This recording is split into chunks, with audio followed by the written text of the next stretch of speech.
Called on.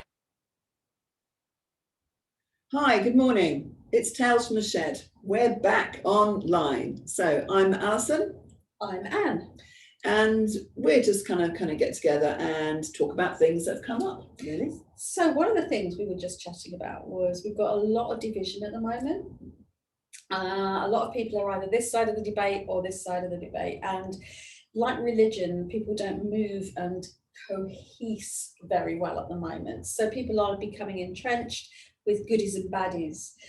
And you were saying that you just watched something that might help for that situation. Yeah, it was great. Unfortunately, I can't remember her name, but we'll find the name of this woman. She was doing a little debate. She was doing a thing on TED. And I think they talked to her about, she's a debater. She's a debater and she's kind of interesting to that. So she's good at this stuff. She's good at this kind of stuff. So she's an expert. So she said, if you go into a conversation with somebody that you really disagree with, and normally, it can get pretty heated. And I think at the moment it's getting pretty heated, probably in families, amongst friends. And you're kind of thinking, how can I still like this person when they are so different from me? So she was actually talking about, there are kind of three things going on. And she said, one, the first thing is if somebody says something that you completely disagree with, normally we're butting heads, but she said, can you just stop and say, go into it with a kind of curious attitude. Well, why somebody got to that position. Yeah, and she said the thing to kind of say is you might start off and say, I've never thought about that before. I never thought about it like before.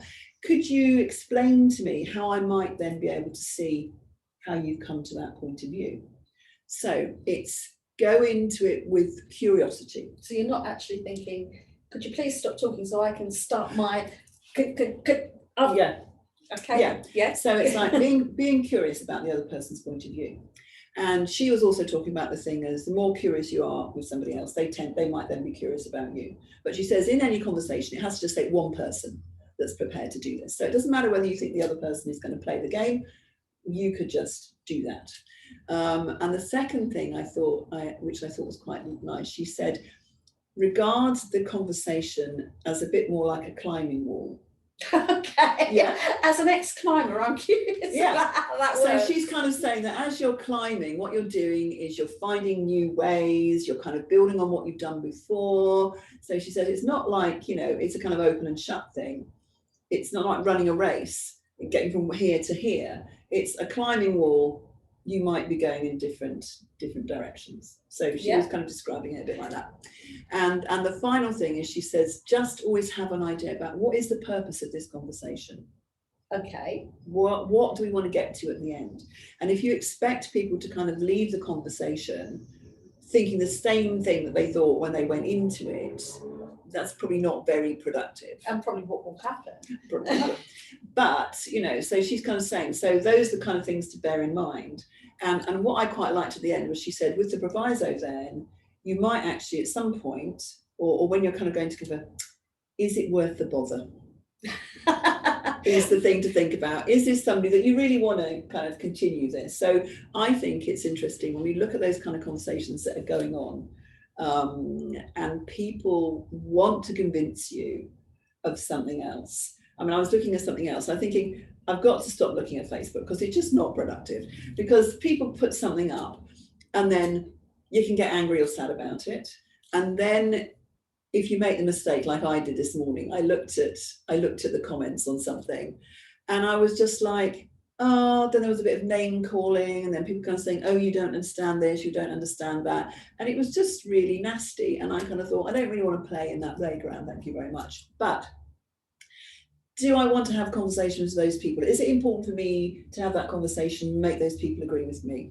Not really. No. I don't really know them. I don't know who they are. They're kind of random people on the internet. However, if I was having a conversation with my husband or my daughter and they, or my son, and they kind of really disagreed with me, then it would be about, I want to come out the end of this conversation where we are still living in the same house. We're still in a relationship. We're still kind of, and I love that person. So then it might be worthwhile. It's also interesting what you just said, because you still want them to understand why you disagree. So you're not trying to convert them or you come to their understanding. Yeah. But you do want some level of why and some level of, look, I feel differently, but could you respect and understand what I've brought to the party, even if you don't agree necessarily with it? And I know it's difficult with talking broadly when there's lots of specifics around at the moment. Yes. But it is that you're quite right. I think it's what you said, the third one was very interesting. It's like, what do you want from this? Yeah. If I want to change you to be somebody else, even if somebody wants to change, they're not usually very open to it. But if you actually just say, I'd like you to see things from my perspective, or I'd like you to take on board my history, what I've brought and why, my new ideas that I think are different from your new ideas, but I think that this is a good way forward. I think that's I think bearing that in mind before you start. Yeah. But if you think I'm going to convert people, that doesn't normally go well for religion and fundamentalists. It doesn't really go any, it's like that thing, when they talk about, you go into a relationship and you think the other person's going to change.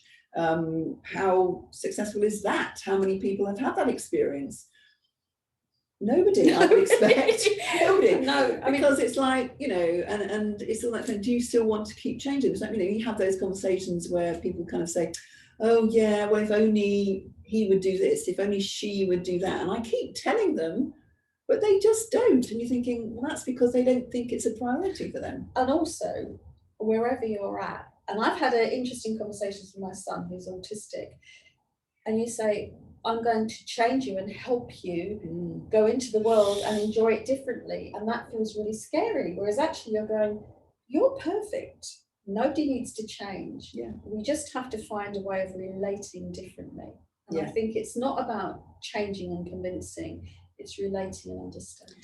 Yeah, and I think because people don't change. No, unless they feel the need to in themselves. They would still call it growing rather than changing. So my son learning to adapt or explain to people how he would like them to respond to him, it's all about him growing into his autism, not me taking him out of his autism and changing him. Yeah. So it's quite powerful, wanting power over wanting to change someone else. Yes, and I think that's good. So I think it would be great if we could all have those conversations. And I know that I do find it personally quite difficult, because I think anybody, when you go into a conversation, we probably have thought about that whatever it is we're talking about, and we probably have looked at it and we're quite convinced that we're right.